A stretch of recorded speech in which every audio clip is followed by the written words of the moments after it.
Bobby HEMMITT from Atlanta, Georgia. You're my makeup woman.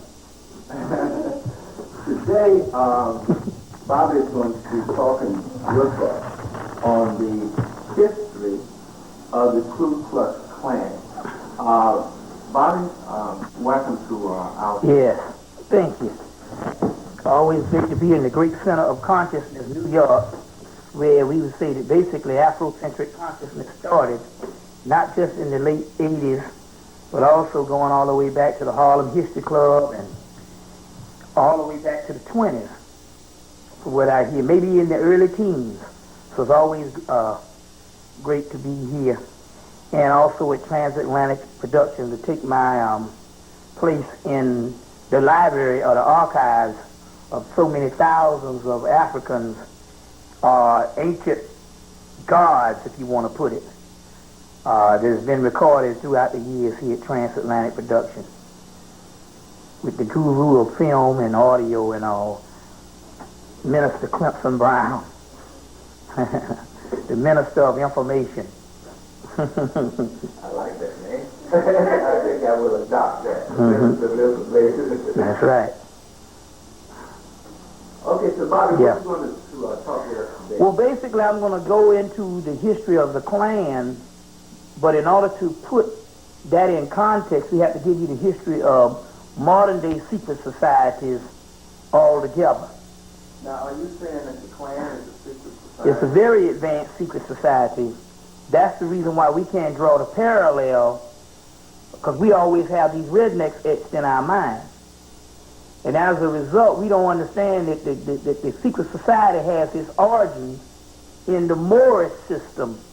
As a matter of fact, the actual outfits that the Klan wear, I'm not talking about the ones where you see somebody cut some holes in some sheets, but I'm talking about the real Grandmaster outfits and the ones that's real done up with, you know, with the actual cross and the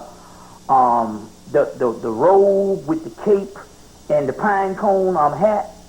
That's all Egyptian initiation outfits brought up into Europe by the Moors. And so in order to give you a history of that and a history of what the Klan is, as well as a history of basically how they operate now, we have to give you the general history of modern-day Masonic organizations, as well as a prehistory or a little bit of history on some other aspects of the Moors and how this whole thing came about as far as how it started. So we need to go into some of that too. So I'm ready when you are. Let's go, Bobby. Okay. In order to do this, we need to understand a little more about the Moors and the concept and basically what was the divine plan. The Moors are nothing but a consortium of Kamite Egyptians. For the people that don't know what Kamite means, or Kemet, Kamites are Egyptian priesthood, mainly the temple of Kom-Ombo in Egypt, or Kemet, the temple of Isis, or Aset, the last temple of Isis, which was one of the last temples to be closed at Philae, as well as other Sufi orders in Arabia that have their origin in what is called Kushite Arabia, in which Moorish institution. And they set up those particular things in those particular societies. So what are some of the sciences that basically the Moors brought? Well, we know of all the learning and all the stuff that the Afrocentric movement told you, all of the stuff that the Moors brought. But let's get into some of the esoteric traditions. Basically, when you go in those New Age stores, and all that stuff that they got the New Age stores is dealing with, is nothing but all of the stuff that they basically conserved from the Moorish science of all of the stuff that the secret societies had. And when you see all that stuff, they give it a new name, esoteric teachings, New Age, and all that stuff. All that is nothing but Moorish science that they basically became the custodians of, and now trying to fake as being white in these so-called New Age bookstores, or what they call occult bookstores. You see what I'm saying? That's all that stuff is. Just put a new name on it, and you thinking it's some white people shit. So your tarot cards, you see them, this fortune telling, the tarot, That was introduced by the Moors. From the tarot cards, you get the playing cards, introduced by the Moors. You see what I'm saying? All your divination systems, they got little stuff they throw down, little stones called runes, introduced by the Moors. The crystal ball, this is real deal stuff that works. Divination, introduced by the Moors. Your incense, frankincense and myrrh, all that introduced by the Moors. Gunpowder, you thought it was China. It got its root in alchemy. It has its root in alchemy going back to HEMMITT, of the study of metals in and out the body, also introduced into Europe by the Moors, as well as your fire stick, which later on was a gun that they didn't have no use for, introduced by Moors. Spiritual music, the word music comes from the word muse. What do you mean they didn't have any use for the fire stick? Well, based on their nature. You know, they didn't conceive of this thing as being a weapon or something they want to kill people with. I guess they figured, you know, white boy picked it up after them and used it. All we know is they invented the gun, the fire stick, and didn't use it. You see, and didn't use it. Music, classical music that we thought was a white, that's the Moors. Brought that up because the scales was invented in Egypt. It comes out of Hermetic science and ultimately out of alchemy. It is melanin put to scale. You're talking about music. Yes. The word muse is a Greek word for components inside of the melanin. These angelic beings called muse. You get the word music. Something that inspires you. Melanin inspires you. This is all coming from the Hermetic teachings or the teachings of Tahuti. Because Hermes is Tahuti in Egypt, which is the teachings of alchemy, which is the study of melanin, the dark night of the soul. And so music, which is the components of what's heard in the body put to scale, is introduced into Europe by the Moors, classical music. They call Beethoven the Moor of Russia. You see, some stuff called the Greater Key of Solomon, and some stuff called the Lesser Key of Solomon, which is these magical texts introduced into Europe by the Moors. One of the benefits of Moorish teaching was Nostradamus. His teacher was a Moor.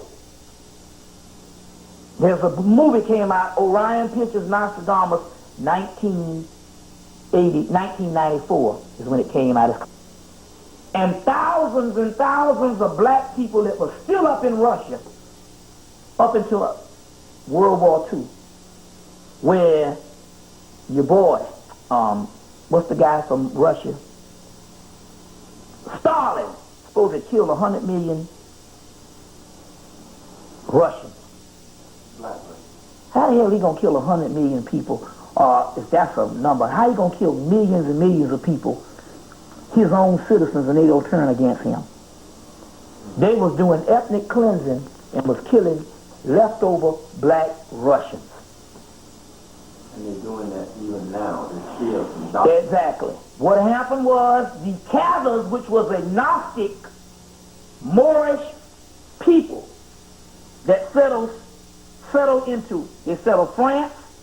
they settled Ireland, and they went on up into Russia and on into Bosnia. And from 1991 to 96, they killed off that black element in Bosnia. Of the leftover Khazars. The Khazars of these Moors first also settled Ireland. So when they said it, what's his name, ran the snakes out of Ireland, he was running the snake people out of Ireland, St. Patrick's. The Moors. They settled Ireland. The river dance, you see that river dance they doing? The Irish people doing that river dance? That's black.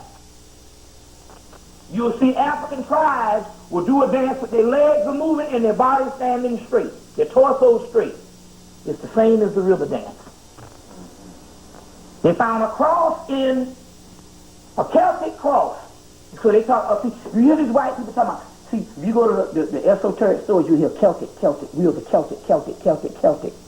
Celtic is another damn name for Moors. That's just after the Moors trained these people, they became the Celtics. These were the early people who benefited from Moorish civilization. You see what I'm saying? So Celtic. St. Patrick's Day was put in and was also upheld by the Moors, by the Pope, in the Irish Catholicism to cover up the fact of the Moors that was there at that time. You see. In Scotland, your bagpipes and those robes they wore, you know, your little kilt, what you call it? What's that called, a kilt? Kilt? That ain't nothing but the Egyptian robe redone in the fabric of the land. The bagpipes and all of that. There's a cross, Celtic cross with the name on it, Bismillah, which means Allah. All of this brought up by the Moors. Your King Arthur's and the Round Table story. Your King Arthur and your Round Table story. Was first introduced into Spain.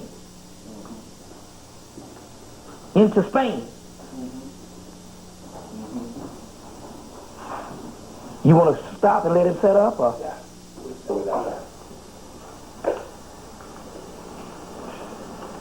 Okay, when I drop my hand about it, we're going to be ready to roll.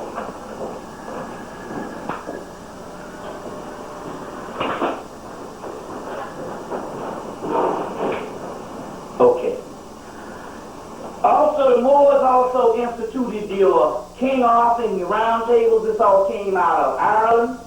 Then when Britain took Ireland, took over Ireland, the Camelot became Britain. But before, when it was in Ireland, it was supposed to be a new city at the ends of the earth. We'll get into that, which is supposed to be America. It only became Britain after.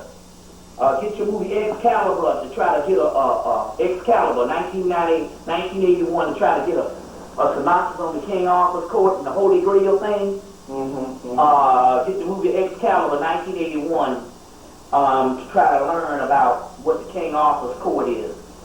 Your Grail is supposed to be this mystical cup that's supposed to bring magical healing as well as a form of the Christ energy. All of that stuff introduced into Europe by the Moors, mainly into Ireland by the Moors. So the Irish, the original Irish, which was a lot of black people, was also settled there by the Moors. You can get the movie Secrets of Rowan-ish.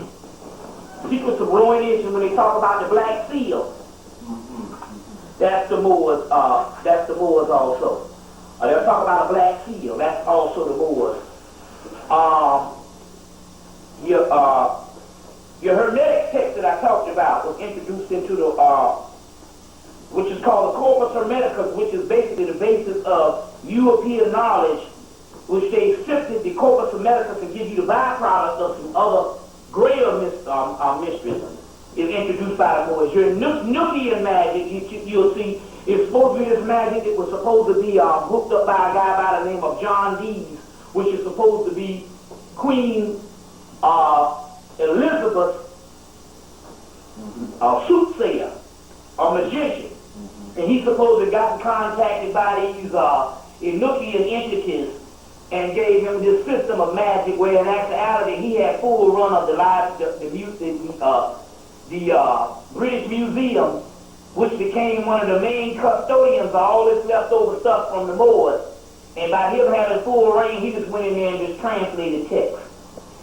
Anytime you see some stuff in these metaphysical bookstores where they have these old ancient texts, like the Greater Key of Solomon, and they'll say, well, these texts just mysteriously showed up in Europe, that means that they were from the Moors. There's some stuff called The Magic of Abra Marilyn Mays, a book called The Magic of Abra Marilyn Mays.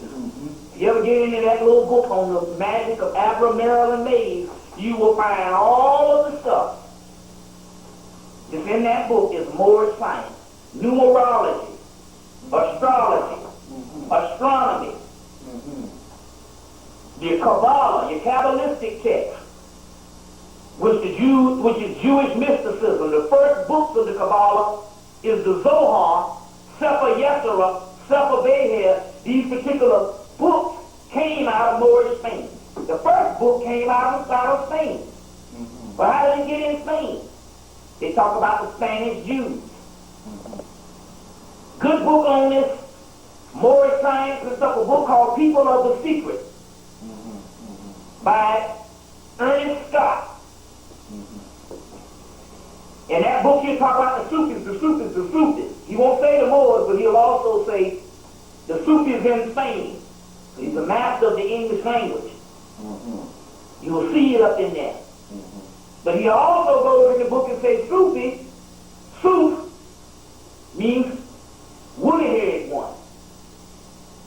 But Camelot, the word Camelot, comes from the word Cam, Egypt, Lot. It means the new state of Egypt, which would also be America. Get all that in there. Also, you can find out about America being broken down and being the new state of HEMMITT, Washington, D.C., and all the other cities in America bear witness to that on the Masonic architecture. Manly P. Hall wrote a book, The Secret Destiny of America. A new book called Return of the Ancient Serpent of Wisdom, which is literally the Kundalini energy, but at the end of the book he talks about the new destiny where this ancient serpent of wisdom is supposed to end up in us America, which is talking about black people.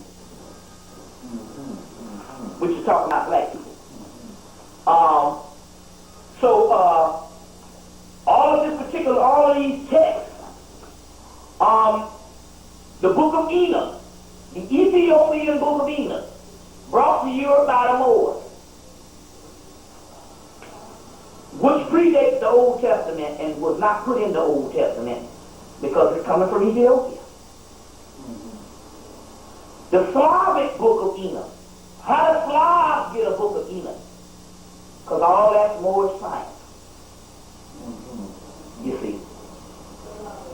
Turkey was a Moorish providence. Then all of a sudden Turkey get hit with the damn earthquake. But then again, we all know that based on the Hawk Project, and the white boy got the actual, the type of science to create earthquakes, hurricanes and storms, tornadoes and all that. You see. All of that coming from ancient Moorish science.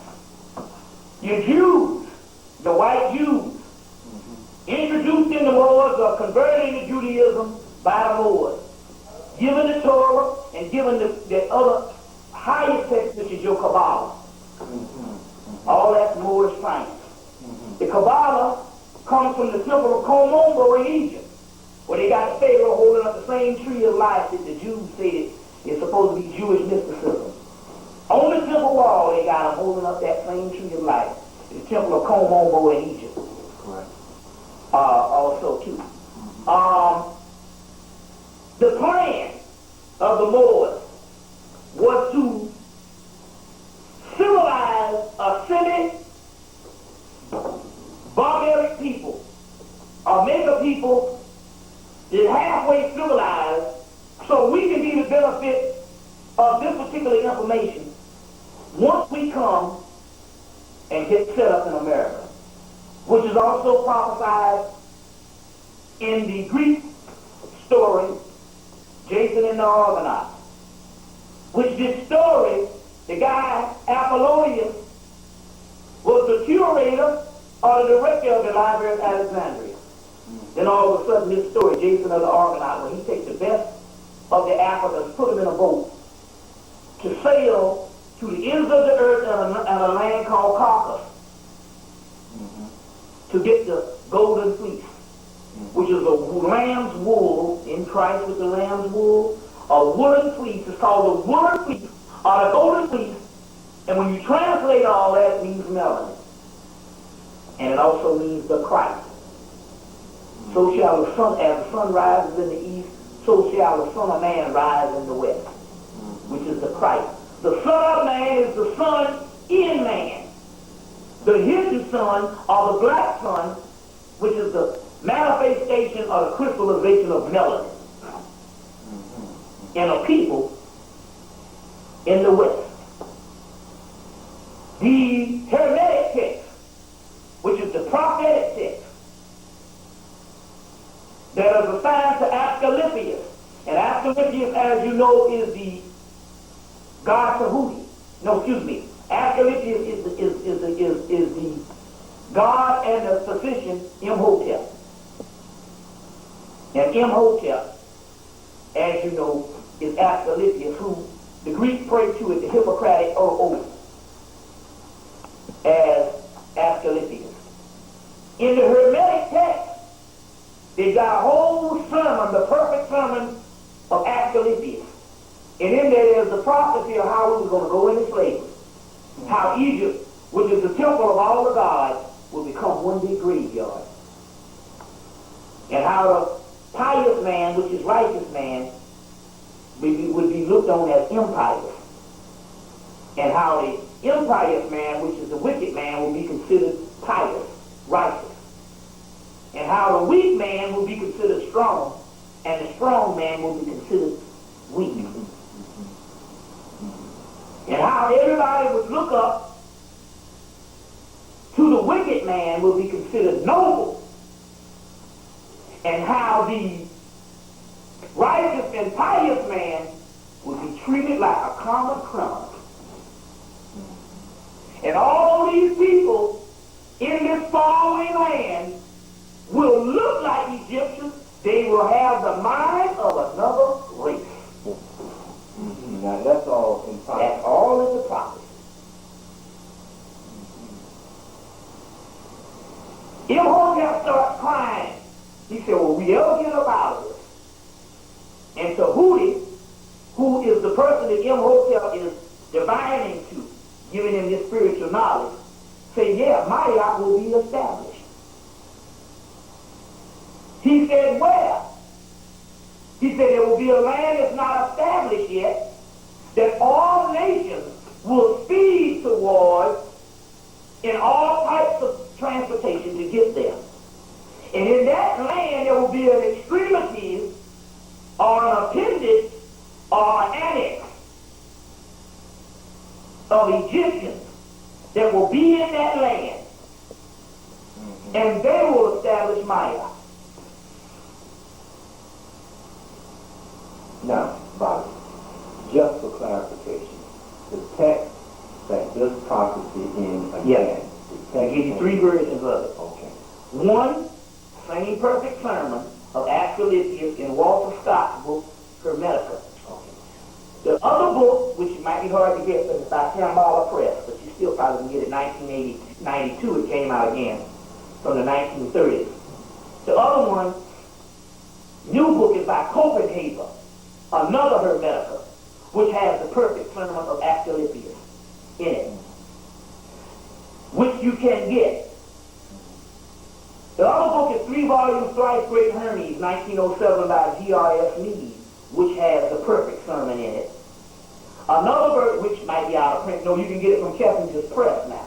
So it's in print. The Kessinger out of print book company, you can get it. Another one is Anna Kingsford and Maitland's book, The Virgin of the World. It's also in there. But the one that you can more readily get is the Nag Hammadi Library, which was developed in 1945, because the origin of the Corpus Hermeticus is in the back of the book, and that perfect sermon of Asclepius is in the back of the Nag Hammadi Library, translated by James Robinson. Now the original text was in Egyptian In the original. The original one, we don't have the hieroglyphic version because, you know, the Library of Alexandria was burnt.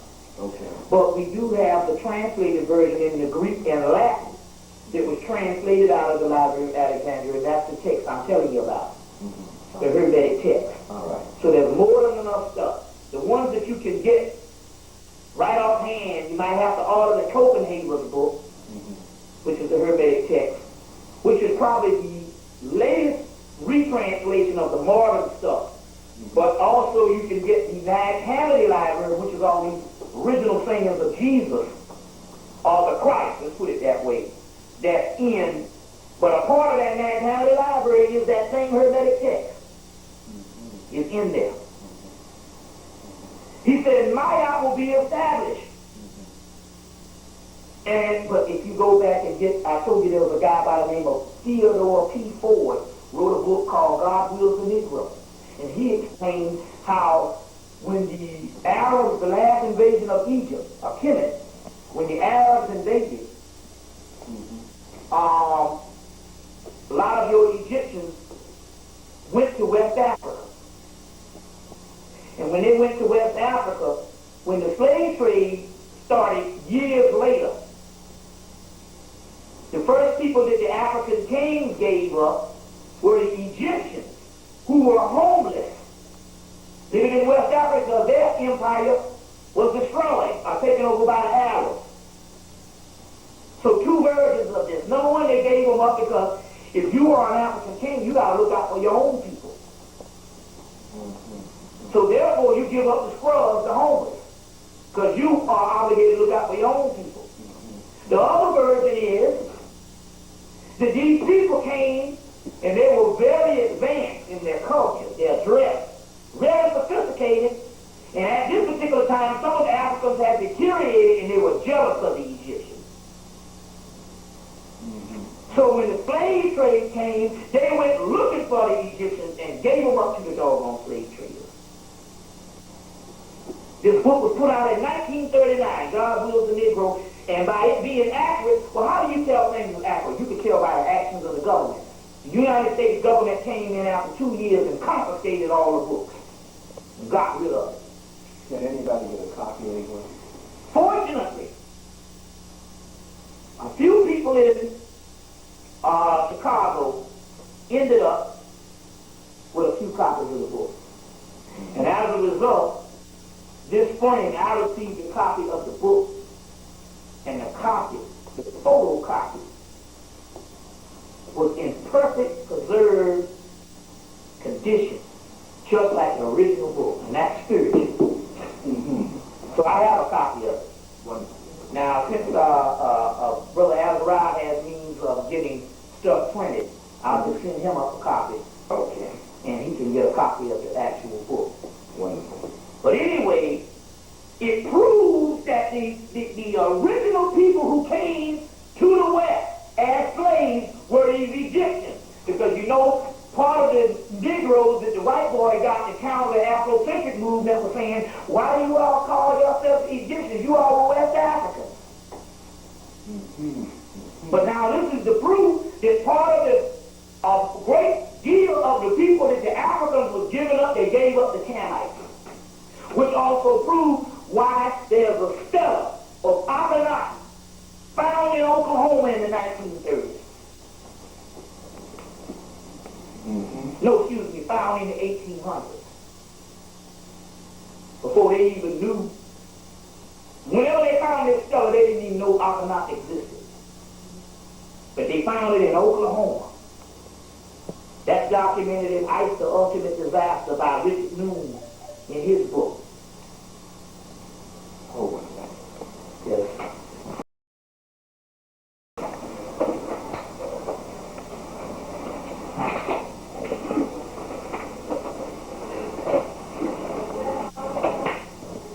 So they found this stela of hieroglyphics of Akhenaten hymns in 1800s in Oklahoma. As well as they found a group of Egyptians, Native American speaking Egyptians speaking and writing ancient Kemetic language over here in Maine. All documented in Richard Noon's book, Ice the Ultimate Disaster, 5/5/2000, which is reprinted. And he happens to be a Mason, giving us some of this particular information. But the Rosicrucians say that the capstone of the Great Pyramid, is the granite that is made of the capstone of the Great Pyramid, can only be found one place on the earth, Stone Mountain, Georgia. Which means that Confederate picture that you see on Stone Mountain, Georgia, if anybody ever saw the picture of Stone Mountain, Georgia, where they got Robert E. Lee and all these Confederate things, that's not by accident. Because that particular mountain is an ancient relic that coincides with the pyramids, as well as pyramids of Giza, as well as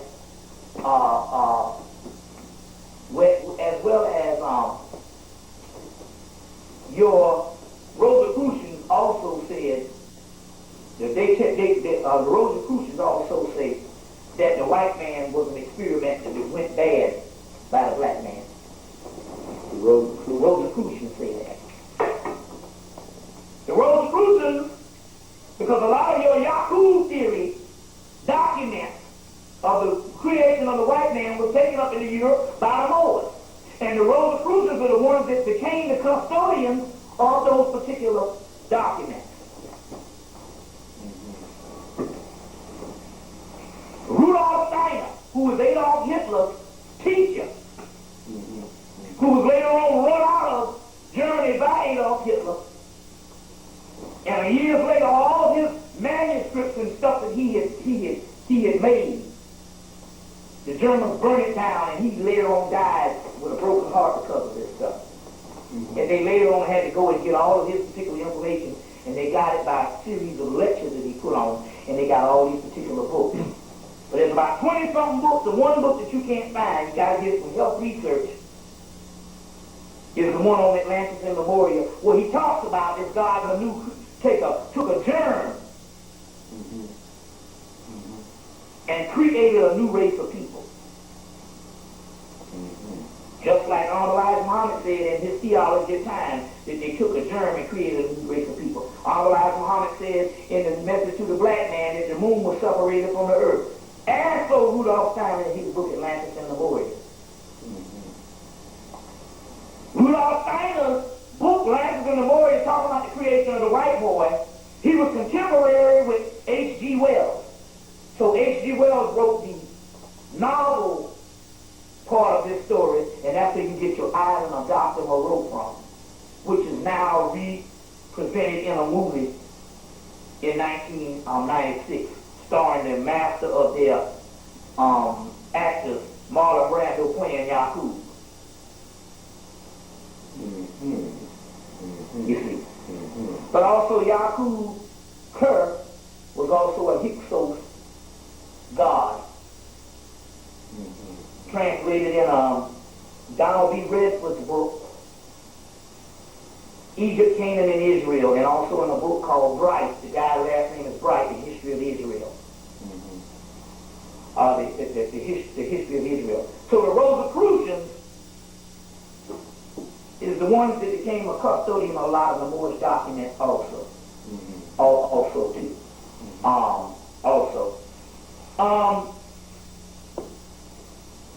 The Moors set up Europe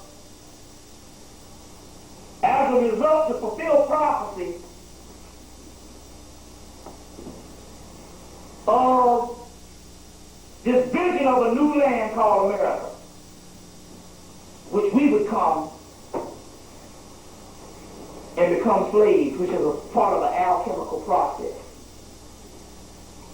Now let me explain this. Slavery, although how hideous it was, is prophecy being fulfilled. Give you two examples. The Jason and the Argonauts, the story, is also about a slave ship.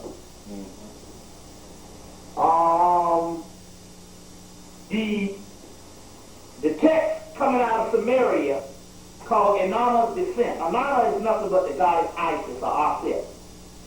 And she has to descend into the underworld, which is also descend into the deeper aspect of her own spirit. And in the descending of that spirit, she's a royal person, and she has to strip off all of her royal garments, her royal history, and become nothing, and literally die to become a new divine goddess of the universe.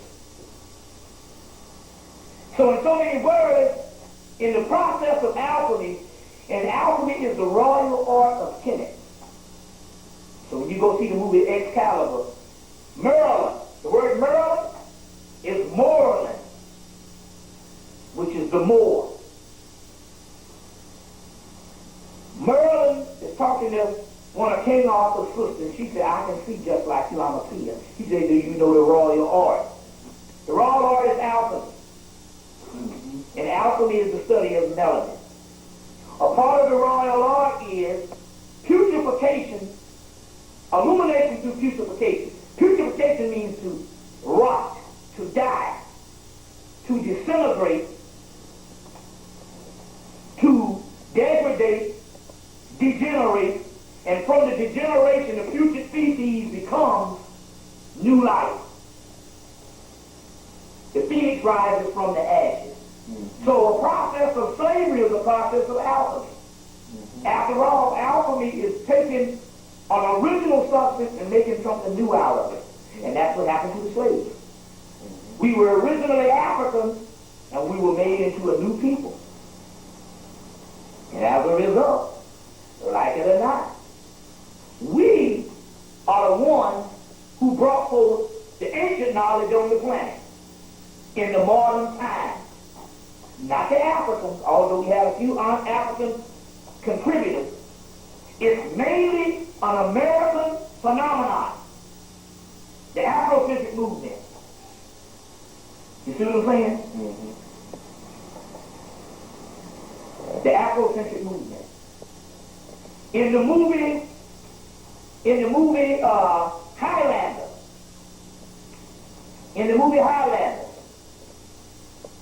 they talk about the Highlander, which is Scotland. It's supposed to be this immortal being. And he said, you can't die, which is also talking about ultimately we can't die. We die, our soul don't die. He said, are you supposed to reincarnate, are you supposed to be immortal until the last days? He said, until there's a land that's not established yet. This is more science. And in that land, we will have a gathering. When there's only a few of us left, we will have a gathering. And in that gathering, we will fight for the prize. The gathering that they're talking about is this whole conscious movement that came about, that we've been going through, and we're going through as we speak right now. All these minds gathering together to get the prize, the final solution. So so you'll find that in Highlander 1, Highlander 1, but get all three movies. The Ouija board was produced by also a form of that particular divination system produced by the Moors. All your Hermetic science, your Kabbalah, all forms of alchemy, the Grail mythology, forms of Gnosticism, which is esoteric Christianity, all forms of Sufism. Suf means woolly-haired one. Also, in Ernest Scott's book, he said that the Moors traveled up into Europe to introduce alchemy to the Europeans to try to somehow make a non-aberrant man. Now what does aberrant mean? The word aberrant means abnormal, unusual, and unnatural. So they traveled to Europe to somehow to make a non-abnormal man. That's in Ernest Scott's book, People of the Secret. You see. And they did this by trying to use alchemy. They failed, but that's what happened. You'll also find out about the Tamil book that I was talking about in Diop's book, African and origins of civilization, myth, and reality. It's just he left out the part on where there are actually created white people at statement. But Champollion, when he translated hieroglyphics, wrote back to Champollion the elder, and gave him this particular information about this Tamaru person. And he was really upset when he found the origins of what his people and how the Egyptians viewed his people as being these abnormal people. You see, but there's even news that even Champollion didn't even translate the hieroglyphics. They had some black man over there that translated them because they couldn't get it. And the black man just looking at it, spiritually translated, like you just got niggas that come off the ghetto, and niggas just come off the farm know how to fix a car. They didn't go to school. They just look at the cars and fix it. That's true. You know? You know people like that. My grandfather couldn't read, but he was a mathematical genius. And he knew the geometry and all that shit by line. And he used to build these mansions for these white people. That's how my grandmother became one of the richest women in Mullins, South Carolina and shit. She was at least 1,000 there. You see what I'm saying? But couldn't read. So this man went in there and translated hieroglyphics. A brother. And Champollion gets the credit for it. You see. But there's all types of stuff on this abnormal man. Numerology, astrology, astronomy, geometria, which is a numerical system on the breakdown of the angelic system of the angelic beings as far as their numbers. It's called geometria.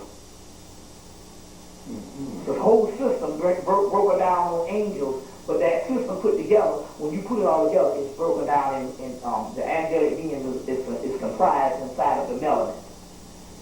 Inside of the melanin. The Goetian, left the key of Solomon that I talked about. The Goetian left the key of Solomon. All of a sudden, a mysterious Moorish manuscript, which they left the key of Solomon. When they say left, they mean inner. Our is the greater key, which is astrology. The lesser, which is the most potent. These seals, this is all Moorish manuscripts, translated from Arabic by the Greg Alabama. It's all Moorish science. There's 72 seals within the melanin. The seals of Solomon. Sol, which means sun. Amun, which means hidden. It means black sun. Solomon. The temple of Solomon is the temple of the black man. Solomon and Amun-Ra is the same.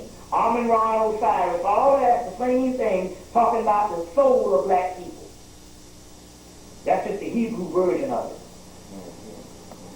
These seals is what melanin is broken down from the Library of Alexandria, the Egyptian system. And in these seals consist of 30 to 40 legions each seal, and a legion is 10,000. So we're talking about 7,400,000 entities with inside of your own makeup of your spiritual body and inside of the melanin.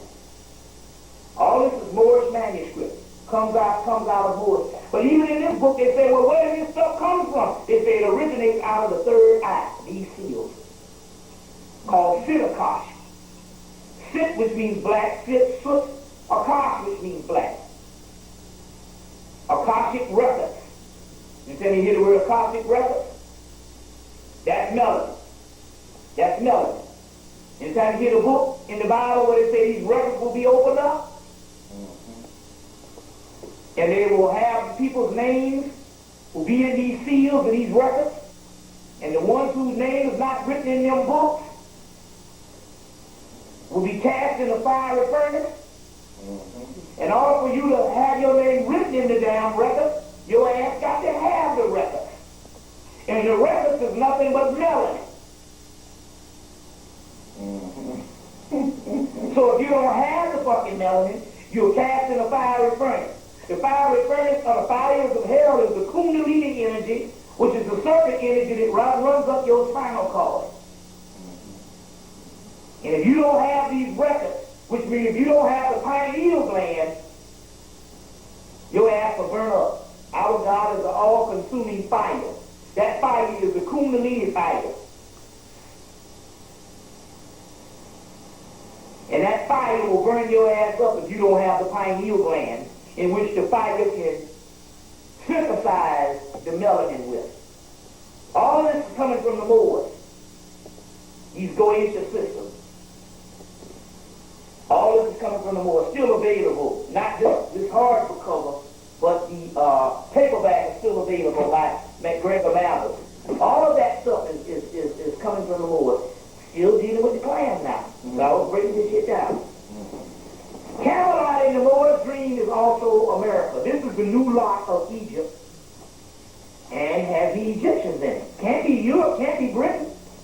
Because the most Africans are in the Western Hemisphere, and that will conclude the Caribbeans on into here, but the most advanced, despite what people tell you, is the one that's right up under the belly of the beast, the empire.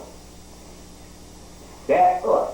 We're the ones that went through more of the alchemical process of forgetting who we are and dying. Even more so than the Caribbeans. Because they still have a form of African culture left behind because they were still a part of a tropical area. You see. Anybody, even the Caribbeans, bear witness that we are the most fucked up. But the most fucked up is the most advanced. We're the ones that made most new. We'll get into that when we get more into the aspect of that, the esoteric aspect. The movie Braveheart is dealing with the African origins of Scotland and how the British tried to breed the African aspect out of the Moors out in Braveheart. He said if we can't fight them off, we'll breed them off. Well, I thought that these white people are all the same. They were talking about black people. You see what I'm saying? They were talking about black people. Was what they were actually talking about. So, the Moors set up America. You hear the Moors always talking about that. You know, on the back of your dollar bill, it says Benjamin Banneker, but it also could be $2 bills. It's this black president called Hanson. Right. You talk about all of that. That the Moors talk about. You know, that the Moors talk about.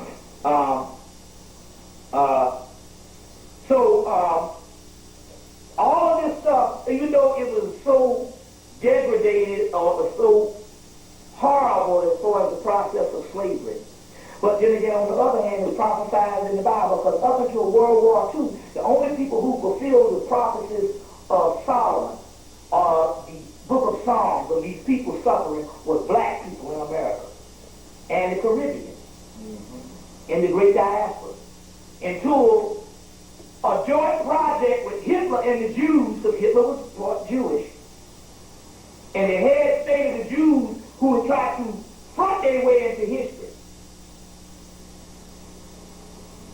They set up the whole Holocaust thing and sacrificed part of their people to go into the Holocaust thing. You see what I'm saying? There wasn't no 6 million. Most Jewish scholars will tell you it's only like 600,000. That's just a symbolic representation of their suffering. But anyway, they set up this whole Holocaust thing so that they can authentically set themselves up as being the Jews that will be persecuted. And so therefore that led to the state of Israel. That's all a plan of the Illuminati secret society to make a historical Jew out of a non-historical Jew. And in order to do that, he had to suffer like the book of Psalms. And up until the World War II, we were the only people that fulfilled that prophecy. And after World War II, most people think that they're the ones that suffer. And they created their suffering. There's a whole book called The Creation of Ancient Israel that shows how these crackers go through history to try to authenticate their particular history. And make up history just to make themselves the original Jews. It's a new book I call The Creation of Ancient Israel. ancient Israel. I think that guy's name is Whiteland. I'm not sure. I got the thing. I'll find it in a few minutes. But before then, we were the ones that fulfilled this particular prophecy.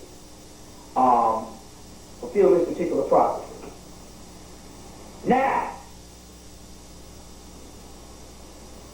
in the aspect of the Klan, it all starts from the secret society, which was set up partly with Albert Pike, which was the father of American Masonry, was the greatest American Masonry, buried back in Alexandria, Virginia. And he started the southern jurisdiction of York Rite Freemasonry. He might be York Rite or Scottish Rite, one of those. And Albert Pike, as a result of losing the Civil War, had to set up the Klan out of Scottish Rite Freemasonry as a police force to fight against Reconstruction. Along with Renee Briff and the ADL, which is what, an Anti-Defamation League, which was a Confederate operation that started out of Charleston, South Carolina, the ADL, as Jewish slave holders. And started the Anti-Defamation League as well as Renee Briff in Charleston, South Carolina, and later on connected with Albert Pike, and both of them headed up the Ku Klux Klan, which was a opposition branch to control newly formed Negroes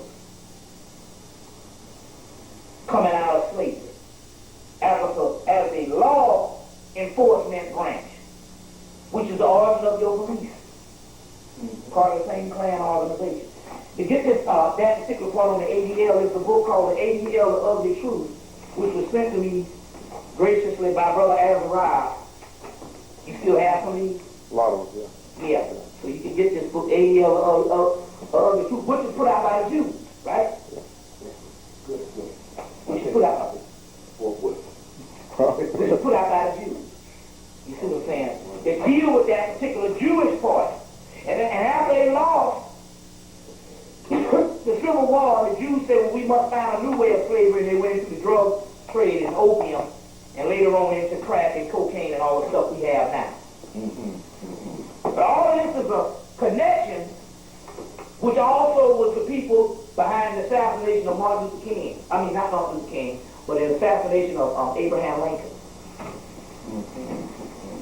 And half those particular ones that was pardoned from the assassination was Masons, because they inducted the president at that time into Masonry, and he pardoned all the Masonic people, and the ones that got blamed for it, like John Wilkes Booth, was non-Masons.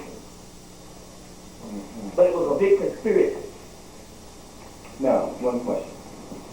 Why did the Pike and others want to form the Ku Klux Klan to keep black folks under control? Well, the black folks were just getting out of slavery. They wouldn't allow reading and write, so they were ignorant and so forth. What was the big deal? What was underpinning and why? What was Well, you must understand the Masonic side of this. The Masonic side is they understand the prophecy. They now became the custodians of all of this information. They understand that these people one day are going to rise up and come into their own and be this great nation within a nation. They understand the prophecy. They study this around the clock. You see? So in order to do this, they got to retard our progress. stay on top of it. Including Thomas Jefferson. In his book, Notes on America, I think he only wrote one book, so whatever it is. Notes on America, I think. Notes on Virginia. He said that these particular people, black people, we either have to ship them out of the country, deport them back to Africa, or we have to exterminate them.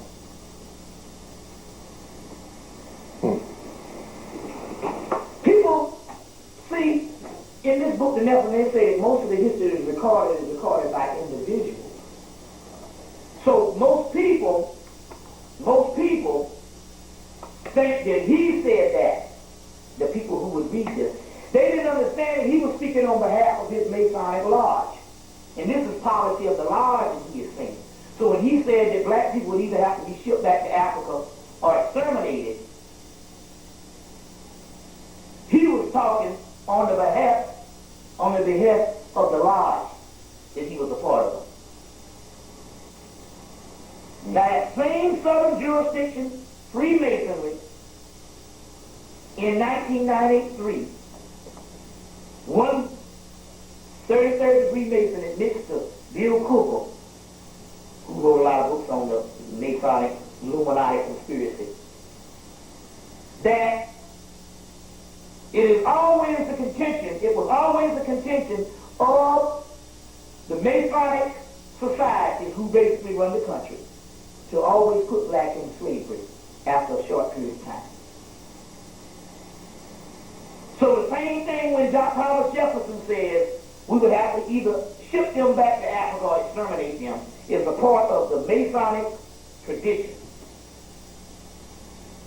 You see, by them knowing prophecy and by them understanding that we are their enemies, and by us never failing to understand that we have a fucking enemy.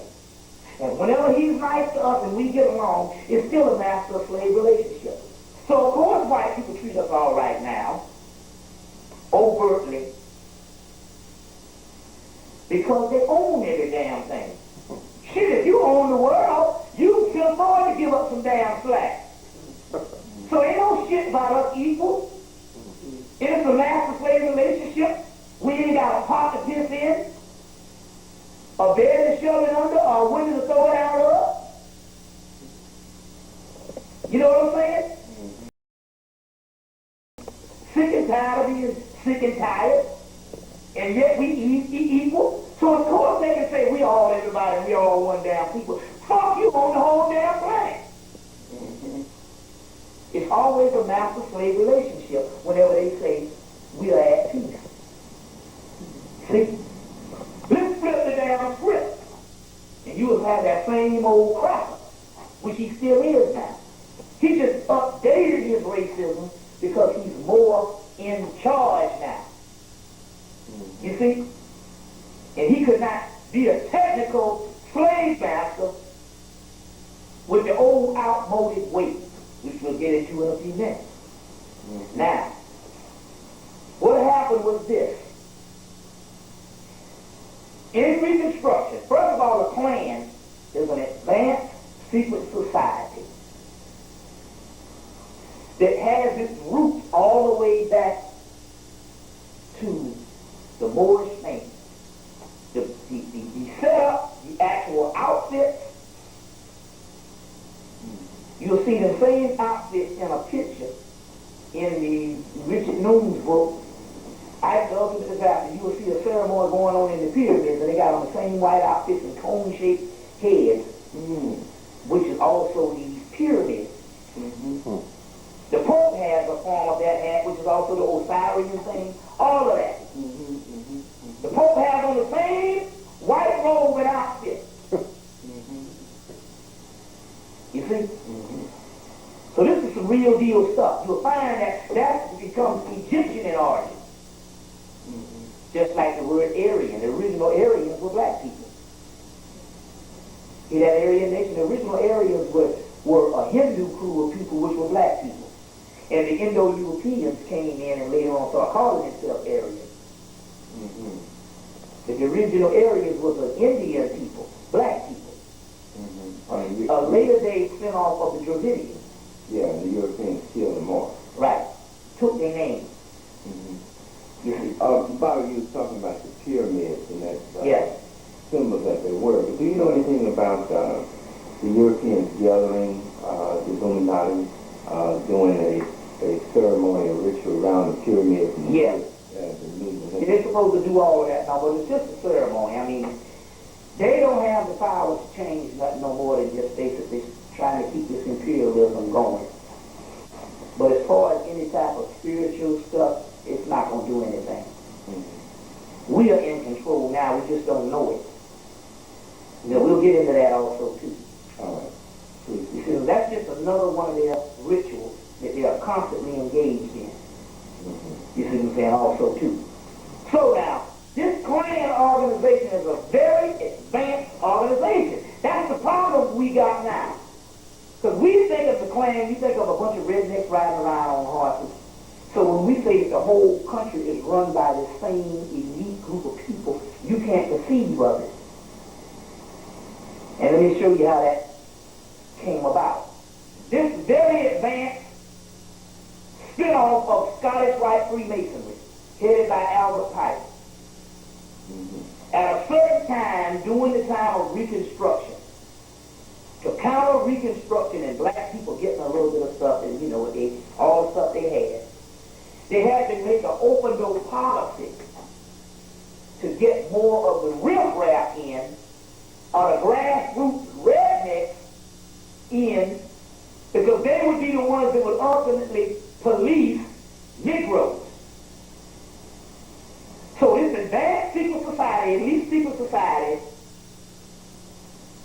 opened up an open door policy to get more of the average citizen, like the National Guard, into the Klan, into this secret society, because that would be the strong arm based on the most amount of people they had, by numbers, sheer numbers, to police Negroes and to keep this Jim Crow subservient state going up until the 1960s. And to keep a certain fear by lynchings, killings, mobs, and all that stuff as a form of no more than law enforcement. And the same law enforcement that is set up in the country is based off the York Rite, Scottish Rite Klan.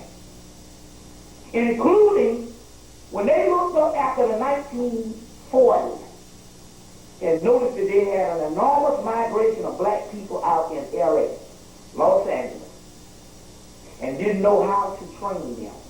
The United States government, because it's all the same system, sent head members of the Ku Klux Klan to Los Angeles to show them and train them how to police large numbers of blacks.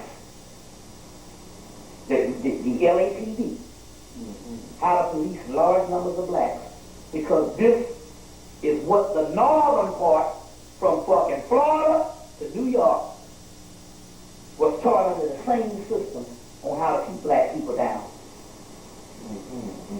You see what I'm saying? To keep black people down.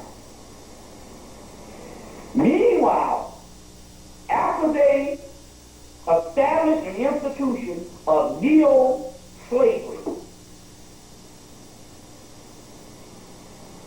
the Ku Klux Klan looked up in the 1950s and said, we got too much of riffraff in this. We got too much rednecks.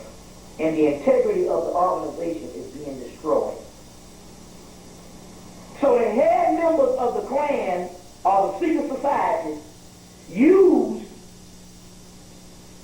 their police organizations of the Klan, the FBI, the CIA, which is all a part of the same part.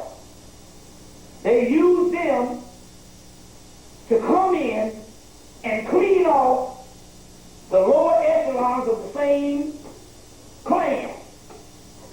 So in so many words, to clean up this act, the Klan, the head members of the Klan, declared war on the lower members. And as a result, they used the civil rights thing as a platform to say they're going to clean them off. because the civil rights was started by the same Klan. So they wanted to change the image of the Klan. And basically from 1950s to the 1970s, they cleaned the Klan up. Clean house. And the Klan became neoconservative groups and conservative groups that filtered into the two parties, Democrats and Republicans. Mm-hmm. And their chief dream was realized with the inauguration of Ronald Reagan in 1980 as the ultimate Klan member. But in order to bring that together, they even inaugurated Jimmy Carter as a part of the same fucking system. But Negroes were so ignorant. So they think that Democrat and Republican is the same, is different systems on the side of black people. And they don't understand that they are being pimped and screwed up the behind by the same Klan organization. And now you don't find a Democrat that will say they are liberal. See what I'm saying? Now, why is this? I'm giving you some information on why they had to do this. Number one, how is it that we can have these people? We got hippies, we got the whole country, liberal, turning against the government in the late 60s. By the 1980s, 10 years later, a known racist Ronald Reagan wins by a landslide. Mm-hmm. That is because the American white public got in on what was in store for them. And it was a deal that they could not refuse.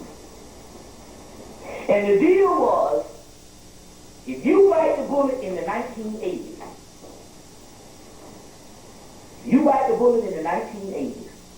and we trim the fat based on government spending, we can take this money and funnel all this money into a pool of money that if you are a white citizen, you will get paid a stipend of $30,000 to $40,000 a year just by being a white citizen.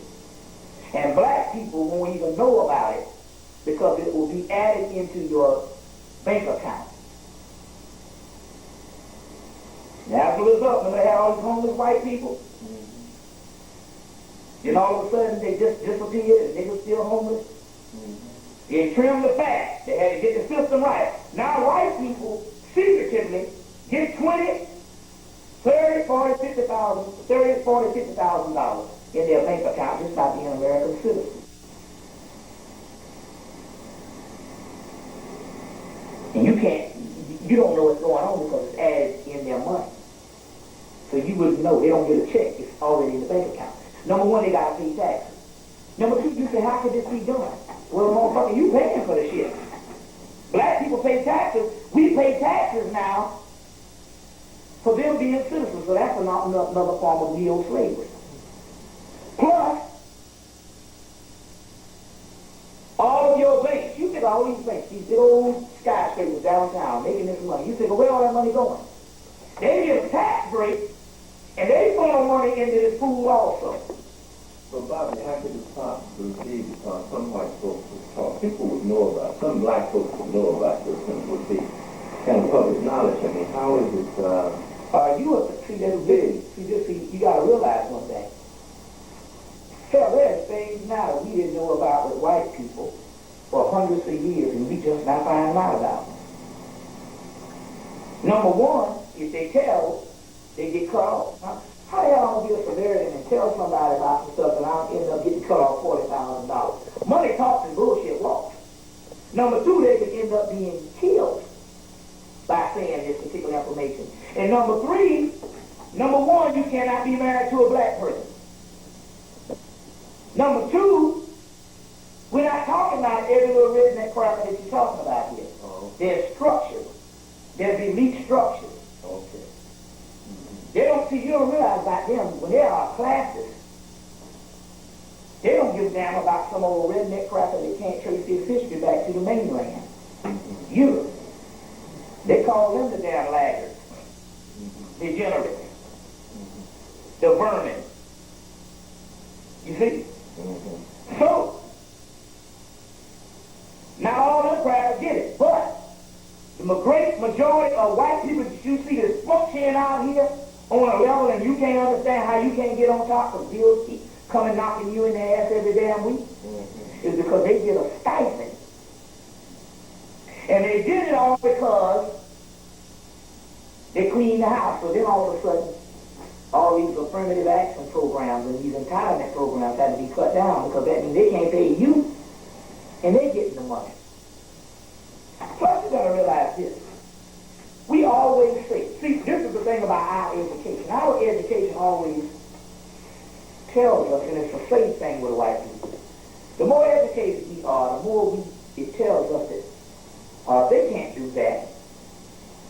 We always try to intellectualize how something can't be done. And we don't even understand our history alone is a history of conspiracy. You know what I'm saying? They do what the fuck they want to do. Remember, if it don't come on NBC, ABC, or CBS Nightly News, it doesn't exist. They tell you that in the movie, what's that movie with Nicole Kidman? To Die For. She said, you know it existed, your ass ain't on TV. So if it don't come on the nightly news, if the white man says it doesn't exist, it doesn't exist. Every person in this country knows I have pondered the thought that AIDS was created, but because the white man ain't said it on the news, most people still think it's a damn disease. Some people even think it's a disease given by God. See where I'm coming from? Most people, most black people, which we are real punk type people, we have become really a degenerate species of, if you want to say punktified people, we are really wimps. Yeah. Most black people know that the government put drugs in the community. But yet the government comes out in 1996 and says, hey, goddammit, I, the CIA, put the drugs in the black community. And what these fucking idiots do, they go to the same goddamn government and ask the same people who put the drugs in the community to investigate itself. Then they come out and go, oh, we didn't find no wrongdoing. Okay. We're talking about educated black people that would take the same government that everybody knows the history that put the drugs in the community and ask the government to have hearings to investigate itself. So don't tell me what a white man can't do. He can do what he wants to do. As long as he say I didn't do it, niggas gonna believe the white man. And if he throw a little Jesus on top of that, we'll believe any damn thing. Let me take you back to just a hair. The Moors taught Europeans. Yeah. The secret orders in which it all boils down to their nature. Now, let me go back a little bit. In the creation of these Europeans, what I got was they took human DNA and animal DNA, mainly apes. That's where your missing link shit comes from, Charles Darwin, and spliced them together. And as a result, they came up with a human, with a white boy. Now, if you look at any animal, most animals, they can be the strongest animals on the planet, like a bear. First thing they tell you is when that animal comes in contact with a human, it fears the human. And although it can kill you, it's only lashing out to kill you based on its scare. They tell you if you get in the path of a lion, you get in the path of a bear, they tell you to be real quiet and real, because it'll kill you because it's scared of you. A bear, grizzly, is tall as this damn ceiling, some of them. When they raise up, they only raise up in fear, right? Well, if the white boy is created from an animal DNA, he ultimately always has a fear, that xenophobic fear. And his It's innate and it's a part of his nature. As a matter of fact, like the brother Juju down at the spiritual seer down in Atlanta said, that when they come in, their racism is not based on, they don't like you based on their training. They can't take our energy. When they come in contact with our energy, it makes them become racist. So we're talking about ultimately a person's nature. The book of Deuteronomy says you will be actually chastised or something taken over by a people who are not a people. Book of Deuteronomy. So ultimately we're talking about their nature. When you take all the stuff, because they can have all the information in the world, all the knowledge in the world, but they still end up racist. That's a part of their nature. Just like there's a part of a dog's nature to hate a cat. It's a part of their nature. That's what Honorable Elijah Muhammad said over and over and over again.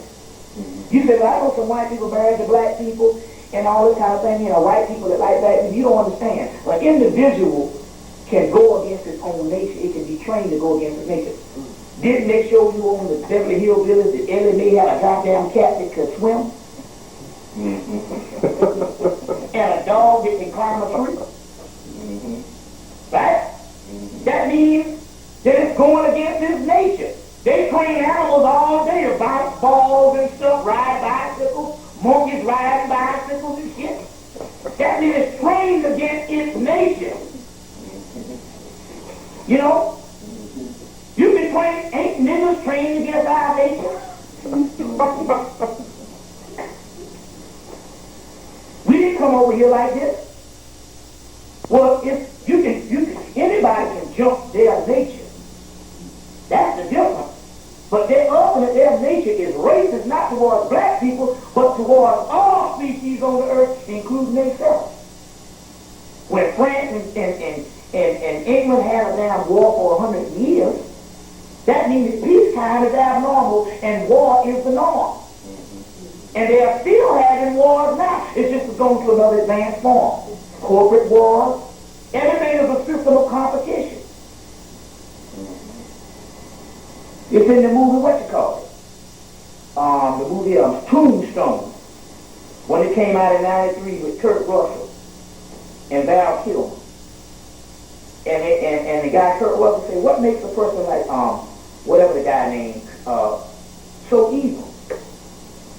And he was Doc Holliday and Wild Earp was talking. And Doc Holliday said, when he looks in his soul, he just see a big hole up in there. Ain't nothing there. He said, but what? He said, because he said, it makes him mad. And he said, mad of what? He said, of being born. They are mad of being born. They're abnormal. You see what I'm saying? So it don't matter. Ultimately, they can't help it. But they are doing their rightful thing as their nature. We the motherfuckers who want to love them. Bible say love. Look, when the Bible was writing the damn scriptures, the goddamn Europeans didn't even exist. It wasn't about him. They got our fucking book. You know what I'm saying? How the hell is shit included the European and he didn't even exist? Or even if he did exist, the people who was writing the scriptures didn't know about it. This was a scripture of another people. Bobby, I asked you a little earlier, at what point did the Europeans, were they created, did they evolve? How old are they? And if you can, just so that... When they talk about 6,000 years, they can't trace their history back to 6,000 years. I think it had to be a little bit earlier. I get somewhere in Atlantis and the MOORS, when we had the advanced technology. Just remember, Atlantis and the MOORS was Egypt. Egypt was the capital of that because we got the Sphinx that goes back 90,000 years, carbon dated. And those pyramids are the same age. They just can't carbon date them as old as the Sphinx because the pyramids was covered with limestone, remember? Which was used to build the mosque of Cairo. You'll find limestone, you'll find it on the cover of Earth, Wind, and Fire, All album, and you'll also get it in the whole story and Secrets of the Great Pyramids of Peter Thompson. But my point is They were created sometime in the pre-dynastic period. So who knows? It's a little over 6,000 years. Just that was probably the time that they were that we probably recognized them, or they recognized themselves, or whatever. So who can really say how really old? Remember, whatever it is, it's not as old as us. The Kabbalah says that the intruder has now slipped in and is causing luxury. What's the intruder? The intruder is a person who wasn't there in the beginning, but now is intruding in on the original people, and he got the original people in slavery because he caused luxury, materialism, consumerism. You see. And they say, well, who are who are these intruders? They say these intruders are the people that followed the original tribe of Israel from the Holy Land. So in so many words, that's just the Hebrew aspect of it. They were talking about this white man. But they said when our third eye is open, the intruders will be wiped from the land. You see. So who knows the reason why there's another thing too. They said the problem with the Africans is we always look at the white man and think that the white man thinks like us. That's where we make our mistake. We always think that everybody is humane like us. We can't fathom a person being different. So we always underestimate the white man or confuse the white man because we say he can't do that. No, you can't. So they say, you think they'll kill us? They can't do that. No, motherfucker, you can't do that because you humane. That ain't got nothing to do with the white man. When Ginger first got off the mound, and we start getting the spiritual stuff, the spirit realm told us if we put the white man mind in yours for a damn hour, your ass will go crazy. You see, remember I was telling you last night how I got a sister-in-law who mama's a white person? And you can't tell her that the white man ain't the devil. She's saying you can say all the fuck you want. Your mama ain't white. So you can't say all that about the good white people. She's saying that the only time these white people can be human is when they have these holidays. These holidays make them human. It's like they got a foot on. It's like a role they play. So she said on other days they're these cold, calculative beings. And you know, whenever we come in contact, it's always informal. We don't know what these motherfuckers do when they put up their feet in the house. And most niggas is married to them so fucking brainwashed until they too stupid to analyze and shit anyway. So that ain't a good example. Every now and then you'll get wake up one guy say, I was married to this girl. So I got tired of having hell in my food every damn day. Something was wrong. I was always sick. Yeah, I just got tired of pulling hairs out my mouth. So they're saying that's normal for them. They hair in their mouth all the time. They be talking to up there in their mouth. You see them on fucking TV. You see what I'm saying? Even if you look at the white people in the movies and on TV, they don't look like that in real life. Yeah, that's right. They look different. Yeah. Look like a fucking damn pig. So that's what it is. It's made of part pig gene too. That's why like Mama said that the hog was a part of it was a medicine for them to get well. So so she said you can't tell her about the white man. She said she said she'd see them become human during Christmas. But she wouldn't get that every day. So in '96 she went there and cussed them all out. Had a family reunion, she cussed them all out, called them all the devil. And they turned around and said, you're right, we are the devil. But what the hell you want us to do, kill ourselves? You're right, we the devil. They bad witness. That's what Francis Cress Welsing said. If a white person really your friend, tell them to tell you what they say about you when your ass ain't around. Two different systems. So what it is we always try to put our mind in the damn white man. And that's why we can't understand This man is a genocidal beast. And because he treats us a certain way with manners, we can't decide or we can't distinguish the difference. You understand what I'm saying? When they come in contact with you, it's informal. You know what I'm saying? What I'm saying? But even when you be around them working, they'll say certain things that's racist. To this day. But see, you don't understand. See, when a person is this major racist that's out here just talking shit about black people, you understand what I'm saying? That can just be a script. That can be something he learned. It's when when you know the essence of a person is small things they do, shit that they do without even knowing it. It just comes out that way and it be racist.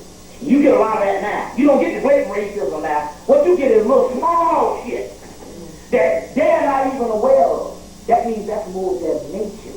Correct. And most black people on the job now, they get tons of that each day. They just let the shit go. You see what I'm saying? But it's the small things that let you know a person's nature. When it's so smooth that they're not even aware they being racist. So whenever you call them and say that's racist, they are surprised. You don't want nobody surprised because they didn't intend on being it. They said, what are you talking about? And you thinking that they putting on. No, they literally be surprised. Because what it is so far of that part of their nature until they don't even perceive it. That's what a real racist is. Plus, these motherfuckers, you talking about people that ain't never, just like Black Down in the Clark said, can you tell me a time in history when the white man has gotten along with anybody on the planet? Now, can you tell me a time on history when the white man has gotten along with anything on the planet? See what I'm saying? Racism that we call is a side effect. It's not the real essence of what they are. It's far more vicious. Racism only allows you to understand that there's something different. The actual essence of this person is far more different, vicious, and black people have not even begun to even see that. Let me give you an example. This new Ku Klux Klan, their policy now is that if you go in the Klan, you become a part of the Klan, their new policy now is that you cannot be a racist. You cannot be a hater. That's the new policy. That you cannot hate. Because they understand that hate, you can have got mad at a nigga stepped on your foot or hit your car. And that hate, if you know something about hate, hate is a bunch of emotionalism, and sooner or later it will go away. You know, time heals all wounds. So you might go in there as hate. Next thing you know, you want me to stop? Yeah, I might as well. Which one is it? So the new policy of the Klan is that you can't hate. Because hate will go away. You know what I'm saying? Something you might be mad about, they might drive into an extreme behavior.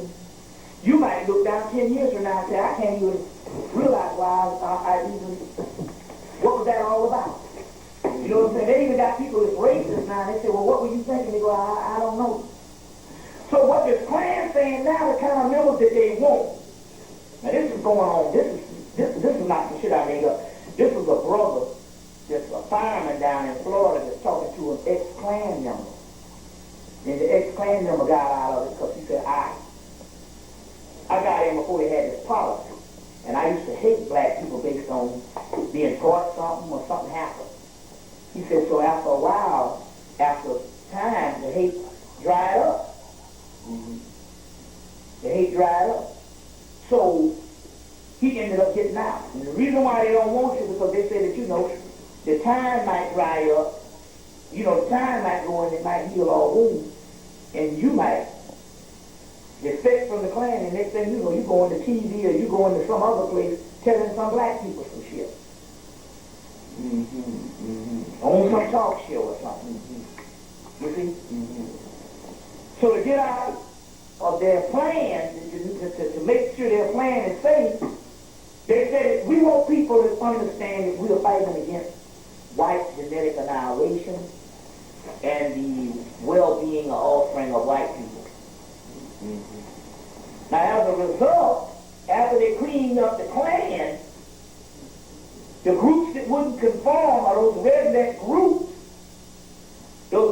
groups that was left behind after they cleaned house became your skinheads and all these Aryan nation and clandestine groups. Those are nothing but scrubs that was thrown out of the elite order and became skinheads and all these other type things. Right. You see what I'm saying? So those are spin-off groups which came in the hundreds of these groups.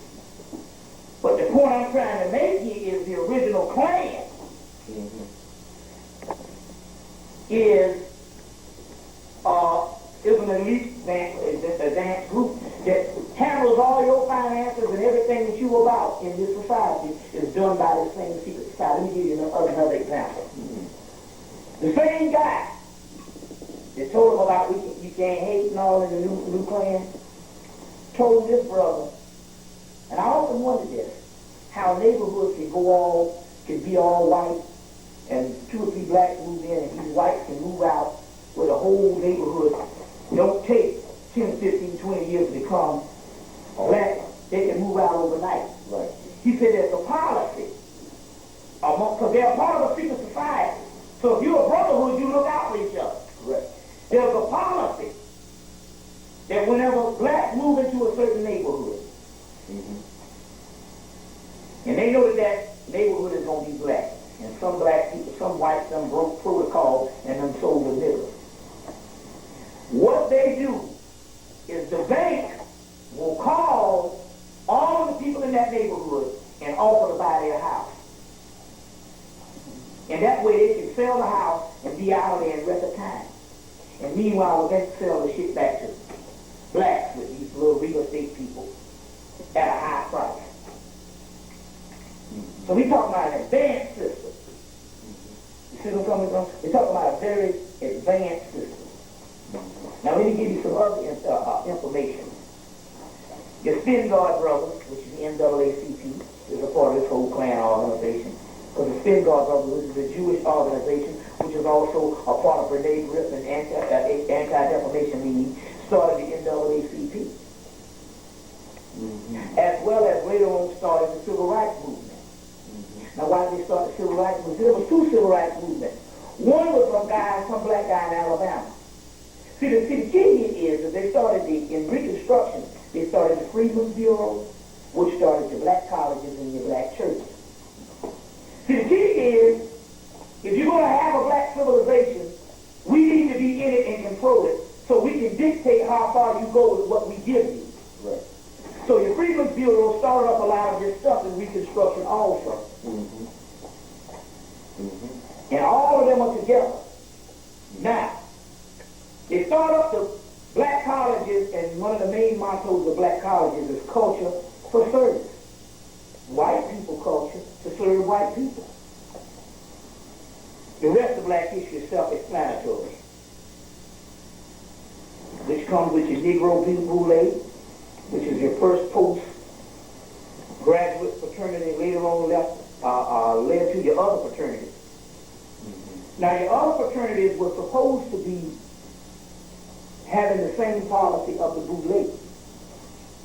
It's just that by it having a turnaround of people in the undergrad coming in all different lifestyles, it never did get to that level as the Negro Boule or Sigma Chi Phi, which is basically advisors of the king to keep the white man house in order. You see. But they started the black preachers. Which is, if you're going to give a person a theology, it's not going to be far from the damn Catholics and any other imperialistic form of worship. Give you an example. My brothers in travel in South Carolina down there to them Goonie people, the people down in Beaufort, the African thing. Right. The Gullah Festival. The Gullah Festival and all that. They went down there to some Goonie people, which is some Oshun priestess of Europe that does reading. Correct. When they got down there, they saw a mysterious building. It was unbelievable. They said, oh God, what is that thing there? old-looking mysterious building. And the Ocean Gumi people told us, when the slaves first got out of slavery, they built them a church for worship. And they all had different worships from the different, they had maintained and cultivated Igbo, Hausa, Yoruba, Bojan, or whatever these African societies. And they knew that each slave has different worships, ways of worshiping. So they would come into the church, they'd have something like an assembly, like a home, everybody come in, they would do an opening festival, and then they would stop, and each person would go to each side of the church and worship their own way of worship, based on the African tribes, or the African systems of worship. And then they would come back together at the end and have this benediction. The white man came in and saw that shit, built him a Baptist church across the street, and the other church been big ever since. And these people lost tons of that information. So, these churches was also set up to make sure that we didn't have no link to our ancient African civilization. By giving us a doctrine that said that we was evil. And all that's based on the devil. You see? And training these Negro preachers to be nothing but Uncle Toms. Whereas you know that we didn't even have a census of black people until the Negro preachers signed all the black people up for the census in the early 1900s. So this was a way to get over on top of the preachers who ultimately didn't even know they would be getting over on. I mean, it's not like some of these preachers ultimately know. They do now. With T.D. Jakes was a government man. We'll get into that also too. But to get on top of the religion, get on top of the colleges, because there was always, these colleges were always founded by the churches. Okay? Yeah. So the civil rights movement, number one, they looked up and they had Noble Drew Ali's movement, they had Elijah Muhammad's movement, they had other movements in Harlem and different things. You see, they had the jazz movement with expression. They had Negritude, that thing, the Harlem Renaissance. The Negritude, you know, they had Harlem Renaissance. They had all these different movements, a home and abroad. Garvey's movement. And they had figured out in the 50s that we got to do something. These people going to raise up and they're going to have their own nationalist system. Because they are big in numbers. Okay?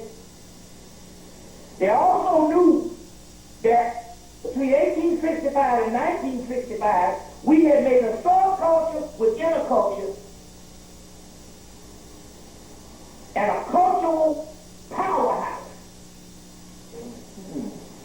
that educated black people from high school and college on the same level as white people with less facilities, poor conditions.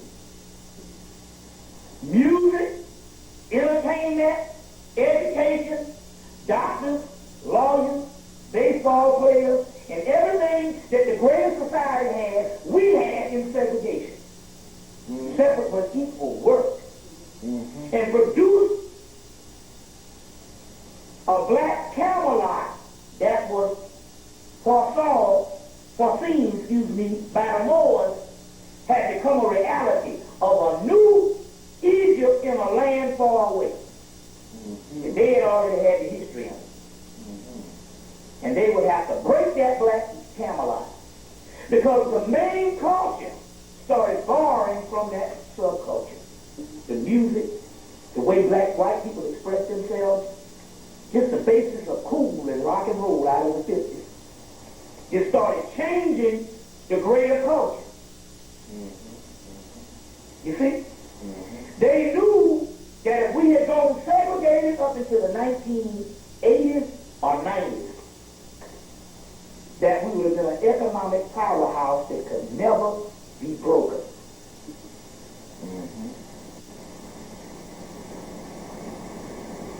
They came to New York and they found out that there was a same civil rights movement that was going on with Adam Clayton Powell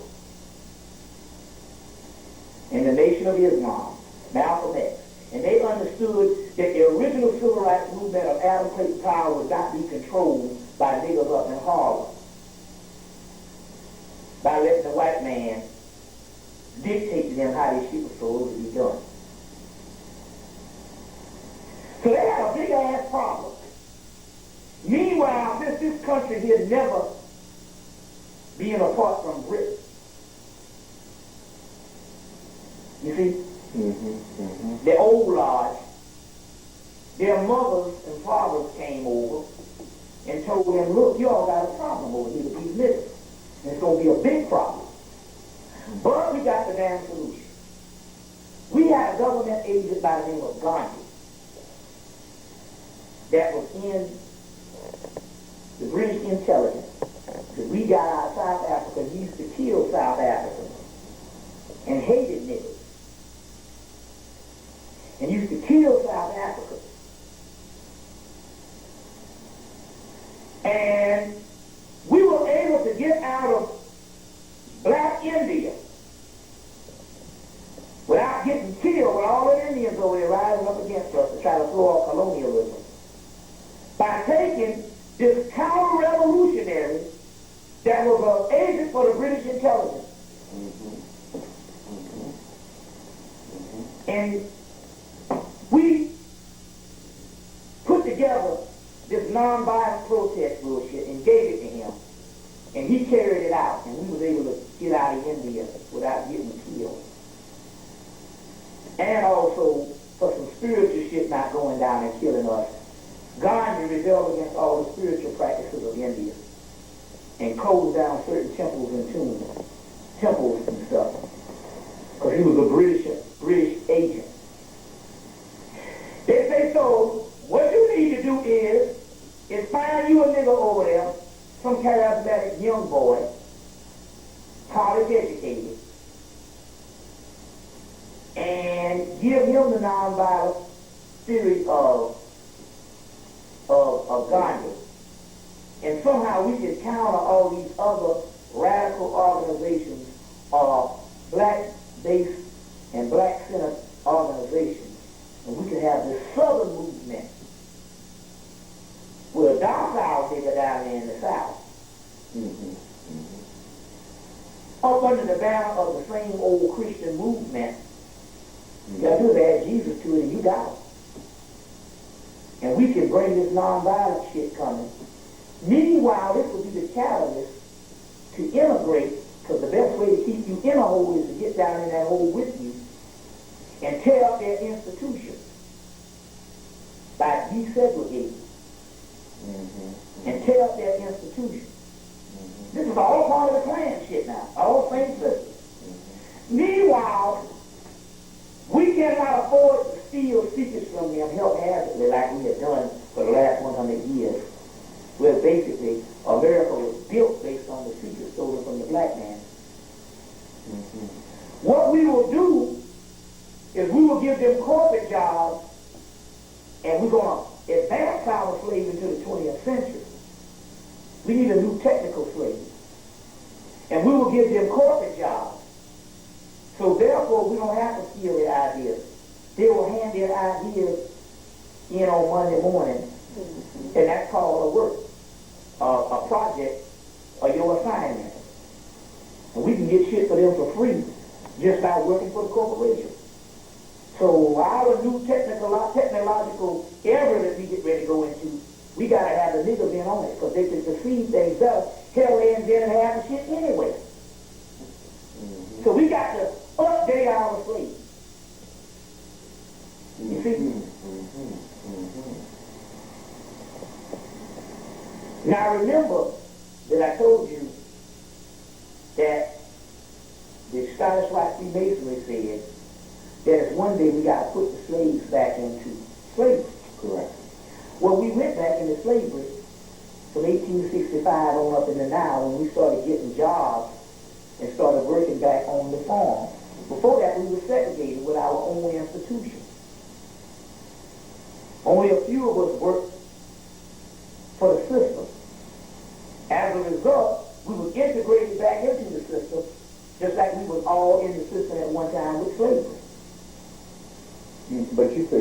1865, well, after 1865, we was let go from physical slavery. Right. We re-entered into a new technical slavery called corporate America, jobs and opportunity, and Korea. You see what I'm saying? Which basically destroyed our subculture civilization, the new Camelot. That would have been an economic powerhouse had we stayed segregated.